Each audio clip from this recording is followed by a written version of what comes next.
दिल्ली में सेंट्रल वक्फ काउंसिल की मीटिंग मुनक्किद हुई। मीटिंग की सदारत मरकजी वज़ीर अक़लियती उमूर मुख्तार अब्बास नकवी ने की। इस मौके पर सेंट्रल वक्फ काउंसिल के सेक्रेटरी और मेंबरान मौजूद थे। मीटिंग में मुल्क भर में वक्फ अमलाक की तरक्की पर तफसीली तबादला ख्याल किया गया। सेंट्रल वक्फ काउंसिल मुख्तलिफ रियासतों में वक्फ मराकज़ में कॉमन सर्विस सेंटर कायम करेगा। ये मराकज़ तालीम, रोज़गार और ख़ुद रोज़गार समेत मुख्तलिफ फलाही स्कीमों और प्रोग्रामों से मुताल्लिक़ मालूमात और मदद फराहम करेंगे। इससे अवाम खुसूसन ख़वातीन को फ़ायदा होगा। मीटिंग में कहा गया कि नरेंद्र मोदी की हुकूमत ने वक्फ अमलाक के बेहतर इस्तेमाल को यकीनी बनाना है। मुल्क भर में प्रधानमंत्री जन विकास कार्यक्रम के तहत वक्फ अमलाक पर school, college, ITI, skill development centre, hospital वगैरह तामीर किए जा रहे हैं। तमाम डिजिटाइज वक्फ अमलाक की GIS और GPS मैपिंग जंगी सतह पर शुरू कर दी गई है और जल्द ही तमाम वक्फ अमलाक की GIS GPS मैपिंग का हदफ हासिल कर लिया जाएगा। इससे इन अमलाक के तहफ़्फ़ुज़ और तरक्की में मदद मिलेगी। यूपी में जैसे जैसे असेंबली इंतखाबात का वक्त करीब आ रहा है, सियासी सरगर्मियों में भी इजाफा होता जा रहा है। बिहार और बंगाल के बाद यूपी में अपनी सियासी ज़मीन तलाश रही मजलिस इत्तेहादुल मुस्लिमीन ने मशरक़ी यूपी में सियासी जलसों के इनेकाद के बाद अब मगरबी यूपी में मेरठ के कठोर असम्बली हल्के में सियासी जलसे के इनेकाद के साथ सियासी मुहिम की शुरुआत कर दी है। आज कठुआ में मजलिस इत्तेहादुल मुस्लिमीन के सदर असदुद्दीन अवैसी ने खिताब करते हुए समाजवादी, BSP और कांग्रेस समेत यूपी की BJP हुकूमत को सख्त तनकीद का निशाना बनाया। अवैसी ने BJP हुकूमत पर दलित और मुसलमानों का इस्तेहसाल करने का इल्ज़ाम लगाया। अवैसी ने कहा कि यूपी में दलितों के बाद सबसे ज्यादा नाइंसाफी मुसलमानों के साथ हुई है। नहीं है। उत्तर प्रदेश की जेलों में 27% मुसलमान अंदर ट्रायल है, तो क्या ये जिंदगी और मौत का मामला नहीं है? उत्तर प्रदेश में 5 साल में सबसे ज्यादा इनकाउंटर 37% अगर किसी का हुआ तो मुसलमानों का है, तो क्या इनकी मौत नहीं हुई है? तुम कब आवाज उठाओगे इस पर? अगर आप ये समझ रहे हैं कि समाजवादी, BSP हो या कांग्रेस हो, वो इन मसाइल को उठाएगी नहीं उठाएगी, वो सिर्फ तुमसे कहेगी कि तुम्हारा पैदा होना इस दुनिया में आना इसलिए है कि तुम्हारे बाप दादा हमको वोट डाल दिया है, अब तुम भी वोट डालते रहो, हमारे कैदी बनकर रहो, हमारी गुलामी करते रहो, तुम्हारे मसाइल पर कोई तवज्जो नहीं दी जाएगी, तुम सिर्फ वोट डालने के लिए जिंदा रहोगे। मैं आपसे कह रहा हूं कि हम नहीं मरेंगे इंशाअल्लाह ताला, हम मरने के लिए नहीं आए, हम सियासी तौर पर मरने के लिए नहीं आए, जिंदगी और मौत का फैसला तो अल्लाह करता है। उत्तर प्रदेश शिया वक्फ बोर्ड के अरकान ने उत्तर प्रदेश के वजीर बराए अक़लियती बहबूद मोहसिन रजा से मुलाकात की। ये मुलाकात शिया वक्फ बोर्ड के नए चेयरमैन के ताल्लुक से हुई। अभी शिया वक्फ बोर्ड के नए चेयरमैन का ऐलान नहीं हुआ है। मोहसिन रजा के मुताबिक जल्द ही नए चेयरमैन का ऐलान मुतवक्के है। बांग्लादेश में हिंदुओं पर हो रहे मजालिम के खिलाफ कानपुर में लोग काफ़ी गम और गुस्से में हैं। हिंदू नवाज तंजीमें सड़क पर उतर कर मुजाहरा कर रही हैं। वहीं इस्कान ने बड़े पैमाने पर धरना और मुजाहरे का एहतमाम किया और बांग्लादेश में हिंदुओं पर हो रहे तशद्दुद को रोकने के लिए आलमी बरादरी से मदाखलत की अपील की। बांग्लादेश में जो भी हिंदू विरोधी गतिविधियां हो रही हैं, उसके विरोध में हम कानपुर के सारे जो सनातन धर्म से जुड़े हुए संस्थाएं हैं वो सब इकट्ठे हुए हैं और ये अपनी आवाज़ पूरे दुनिया के नेताओं तक पहुंचाना चाहते हैं कि इस तरह की घटनाओं पर तुरंत रोक लगाई जाए और जहां पर भी ऐसी घटनाएं हो रही हैं तुरंत दोषियों को दंडित दे करके अल्पसंख्यक समुदाय का, हिंदू समुदाय का जो सुरक्षा है सुनियोजित किया जाए। आज इस्कॉन की तरफ से पूरे 100-150 से अधिक देशों में इसका आयोजन कर रहे हैं और अगर ज़रूरत पड़ी तो बार बार करते रहेंगे। पूरे दुनिया विश्व भर में इसका आयोजन हो रहा है और सारे संस्था जो हैं इस तरह से जुड़ करके हम सहभाग कर रहे हैं। मध्य प्रदेश में ईद मिलादुन्नबी सल्लल्लाहु अलैहि वसल्लम के जुलूस निकालने को लेकर हुए तशद्दुद की ऑल इंडिया मुस्लिम त्यौहार कमेटी ने जांच का मुतालबा किया। धार, बड़वानी और जबलपुर में ईद मिलादुन्नबी के दिन जुलूस निकालने के दौरान हुई पत्थरबाजी और पुलिस के लाठीचार्ज की ऑल इंडिया मुस्लिम त्यौहार कमेटी ने न सिर्फ मजम्मत की है बल्कि इस मामले की आला सतही जांच का मुतालबा किया। मुस्लिम त्यौहार कमेटी का कहना है कि धार में पुलिस के जरिए किए गए लाठीचार्ज और जबलपुर में की गई पुलिस कार्रवाई बेकसूर नौजवानों को बड़ी तादाद में गिरफ्तार किया गया है। वफ्द का कहना है कि वज़ीर दाखिला ने उनकी बातों को संजीदगी से सुना है और इन्हें पूरे मामले की आला सतही जांच करके कार्रवाई करने का यकीन दिलाया है। और बड़वानी में जिस प्रकार से ईद मिलादुन्नबी के जुलूस के दौरान पुलिस द्वारा बर्बरतापूर्ण कार्रवाई की गई है, उसको लेकर के आज ऑल इंडिया मुस्लिम त्यौहार कमेटी का एक प्रतिनिधिमंडल और कांग्रेस विधायक आरिफ मसूद जी की तरफ से एक चिट्ठी हम लोग लेकर के गए थे और बड़े सुकून के साथ मध्य प्रदेश के गृह मंत्री से पूरे विस्तार से चर्चा की गई, जिसमें हमने गृह मंत्री जी को कुछ दस्तावेज फोटो दिए हैं, जिसमें एक पुलिस वाले एक दाढ़ी वाले का दाढ़ी पकड़ करके खींचता हुआ लेकर जा रहा है। ये बहुत ही अशोभनीय घटना हुई है। मध्य प्रदेश की पुलिस की इस तरह से कार्रवाई जो कि समाज के अंदर एक नफरत पैदा करने वाला काम कर रही है, इसको लेकर के गृह मंत्री से हमने आज चर्चा की है। गृह मंत्री जी ने इस पूरी घटनाक्रम की न्यायिक जांच की बात की है कि हुकूमत के जारी करदा जीआर में औरंगाबाद शहर का नाम संभाजी नगर तहरीर किया गया है। एमआईएम ने इस पर सख्त एतराज जताया। एमआईएम रुकन पार्लियामेंट इम्तियाज जलील ने इसे दानिस्ता हरकत करार दिया और ज्वाइंट सेक्रेटरी के खिलाफ फौरी कार्रवाई का मुतालबा किया। एमपी जलील का कहना है कि औरंगाबाद म्यूनिसिपल कॉरपोरेशन के चुनाव करीब है, ऐसे में एक मरतबा फिर औरंगाबाद में तब्दीली नाम के मुद्दे को हवा दी जा रही है। एक सवाल ये है कि जिस जॉइंट सेक्रेटरी ने ये नोटिफिकेशन निकाला है, ये जो जीआर निकाला है, गवर्नमेंट डॉक्यूमेंट होता है, अगर उसको ये नहीं पता है कि औरंगाबाद का नाम क्या है करके, और वो अपने मर्ज़ी के हिसाब से, क्या कोई कानून आया है, क्या आपने तो उसको पास किए है असेंबली के अंदर, क्या सेंट्रल गवर्नमेंट ने उसका कोई नोटिफिकेशन निकाला, ऐसा कुछ नहीं होता है। उसके बावजूद भी अगर आप इस तरह की शरारत करते हैं तो सबसे पहले तो वो जॉइंट सेक्रेटरी को सस्पेंड करना चाहिए।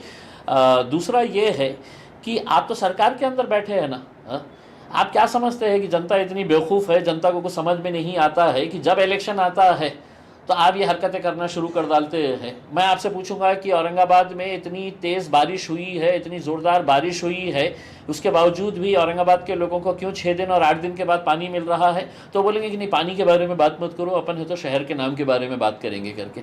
तो यही मुद्दों के अंदर हमको उलझा के रखते हैं। अब इलेक्शन आ रहे हैं महानगर पालिका के अंदर, तो फिर से उनका शैतानी कीड़ा जाग उठा है और फिर से ये इस तरह की हरकतों के ऊपर उतर आए। अखिल भारतीय किसान सभा ने तीनों ज़रई क़वानीन की वापसी के मुतालबे को लेकर मुल्कगीर सतह पर अपनी तहरीक और तेज करने का फैसला किया। अखिल भारतीय किसान सभा ने अपनी तहरीक को लेकर जहां गांव-गांव जाने का खाका तैयार किया, वहीं उन्होंने ज़रई कानून के मामले को लेकर अब वज़ीर ज़राअत से नहीं बल्कि रास तौर पर पीएम मोदी से बात करने का ऐलान किया। किसान सभा के कौमी जनरल सेक्रेटरी अतुल कुमार अंजान का कहना है कि ज़रई क़वानीन न सिर्फ किसान मुखालिफ बल्कि मुल्क मुखालिफ भी हैं। इसलिए करना चाहते हैं कि केंद्रीय कृषि मंत्री और दूसरे मंत्री वो कहते हैं कि हम आपकी बात सुन ली है, हम आपस में निष्कर्ष करके प्रधानमंत्री को बताएंगे। तो जब आप ये कह रहे हैं तो इसका अर्थ है कि आप ढक्कन हैं, तो ढक्कन से बात नहीं होगी, रजुल्लियों से बात नहीं होगी, अब राजा से ही बात। आज की भागदौड़ की जिंदगी में हर शख्स किसी न किसी तनाव से परेशान है और तनाव कम करने के लिए लोग मेडिटेशन का सहारा लेते हैं। फरीदाबाद में 18 अक्टूबर को एक मेडिटेशन सेंटर की शुरुआत की गई। इस मेडिटेशन सेंटर को हरियाणा हुकूमत ने अपने टूरिज्म की लिस्ट में भी शामिल किया। इस मेडिटेशन सेंटर में आने वाले लोगों का कहना है कि भागदौड़ की जिंदगी में मेडिटेशन बहुत ज़रूरी है और यहाँ पर आकर उन्हें जहनी सुकून मिलता है। यहाँ पर आने वाले लोगों को इंसानियत का सबक सिखाया जाता है और कई तरह के योग बताए जाते हैं। ख़ास बात यह है कि यहाँ पर आने वाले लोगों में किसी तरह की कोई फीस भी नहीं ली जाती। इस मेडिटेशन सेंटर का जायज़ा लिया हमारी नुमाइंदा रचना ने। लाइफस्टाइल में हर किसी को किसी ना किसी तरीके की कोई ना कोई टेंशन है। किसी को ऑफिस की टेंशन, तो किसी को घर की टेंशन, तो किसी को बच्चों की पढ़ाई की टेंशन, और युवाओं की बात करें तो करियर की टेंशन। और तमाम तरीके की जो टेंशन है उसके निजात पाने के लिए लोग मेडिटेशन सेंटर की तरफ बढ़ते हैं। तो हम भी एक मेडिटेशन सेंटर में पहुंचे हैं, जहां पर आपने देखा होगा कि अमूमन हम मेडिटेशन सेंटर में जाते हैं तो योग और ध्यान के माध्यम से मानसिक शांति का प्रयास किया जाता है कि जो लोग आ रहे हैं उनको मानसिक शांति मिले, मेंटल पीस मिले, लेकिन हमने ध्यान कक्ष की बात की। सबसे बड़ी बात यह है कि हरियाणा गवर्नमेंट ने इसे अपने टूरिज्म में लिस्टेड किया है और आज हम उसी ध्यान कक्ष में पहुंचे हैं जहां पर आप देख रहे होंगे कि बहुत सारे छोटे छोटे बच्चे हैं, महिलाएं हैं, पुरुष हैं, सभी लोग यहां पर पहुंचे हुए हैं। और मेडिटेशन सेंटर में हम जिस तरीके से देखते हैं तो वहां पर हम योग करते हैं या मानसिक शांति के लिए योग करते हैं।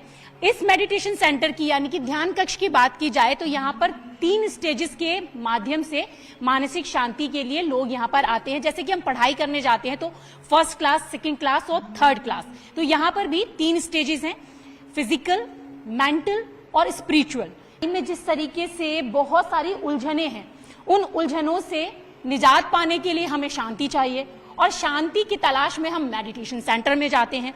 तो इस मेडिटेशन सेंटर में बहुत सारे बच्चे भी हैं, उनसे भी हम बात करेंगे कि वो क्या कहना चाहते हैं और उन्होंने यहाँ पर आकर क्या सीखा।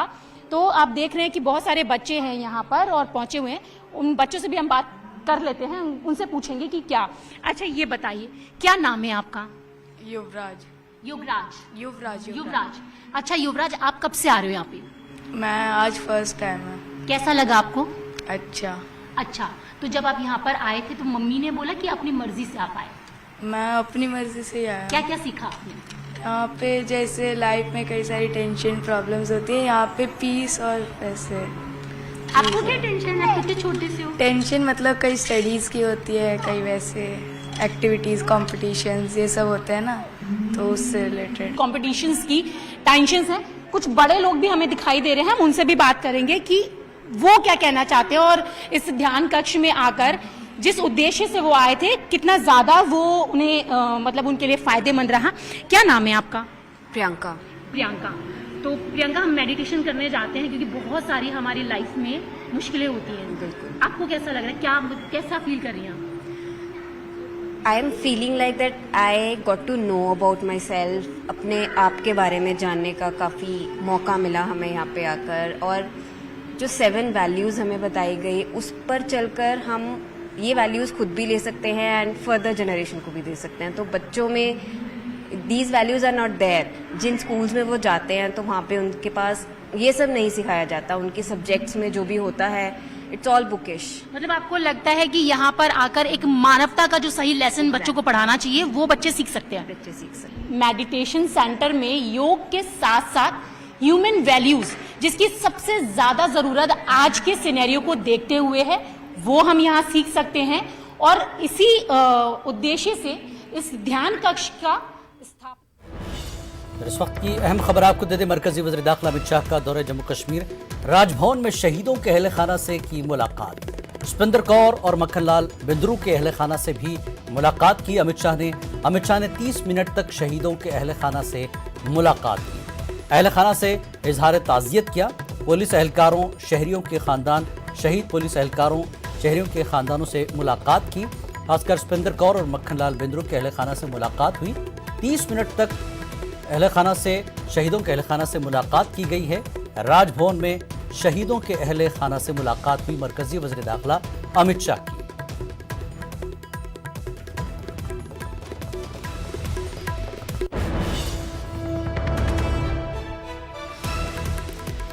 आपको एक बार फिर बता दें, मरकजी वज़ीर दाखिला ने जम्मू कश्मीर के दौरे के मौके पर राजभवन में शहीदों के अहले खाना से मुलाकात की। हालिया अक़लियतों की हलाकत में जिसमें सुपेंद्र कौर और मक्खनलाल बिंद्रू के अहले खाना से भी मुलाकात की है अमित शाह ने 30 मिनट तक शहीदों के अहले खाना से मुलाकात की और इजहार ताज़ियत किया। वक्त एक ब्रेक का, ब्रेक के बाद फिर लौटेंगे।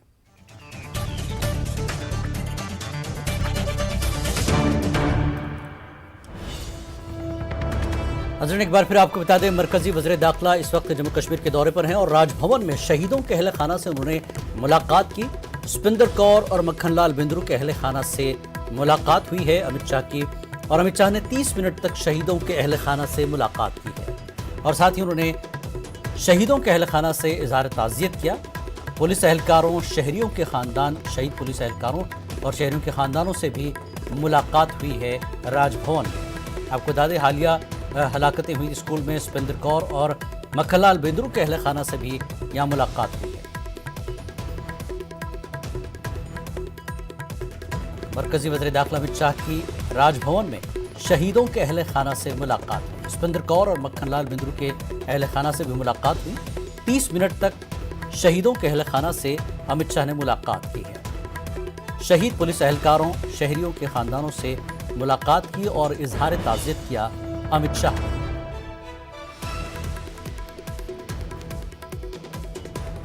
आपको बता दें, हालिया हलाकतें हुई थी सुपेंद्र कौर की स्कूल में, और मक्खनलाल बिंद्रू जो कि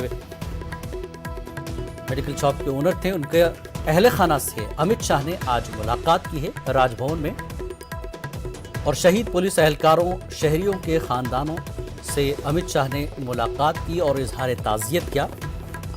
राजभवन में शहीदों के अहले खाना से मरकजी वज़ीर दाखिला अमित शाह ने मुलाकात की और इजहार ताज़ियत किया। 30 मिनट तक शहीदों के अहल खाना से अमित शाह ने मुलाकात की।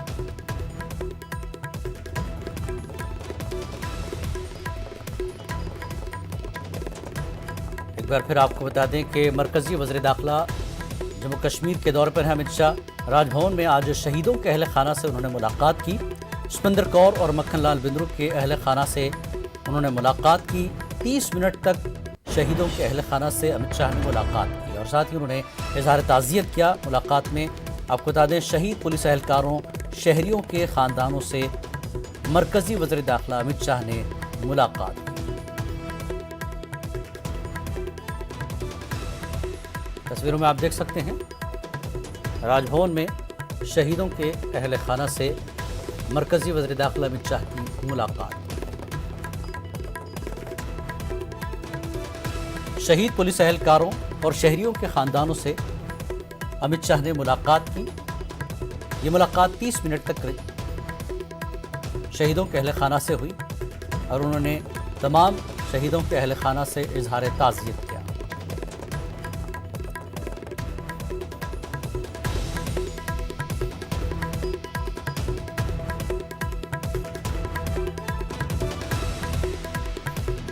फर्दन तमाम शहीदों के अहल खाना से अमित शाह ने मुलाकात करते हुए इजहार ताज़ियत किया, जिसमें पुलिस एहलकार और शहरियों के ख़ानदान शामिल हैं जो हालिया हलाकतें हुई है।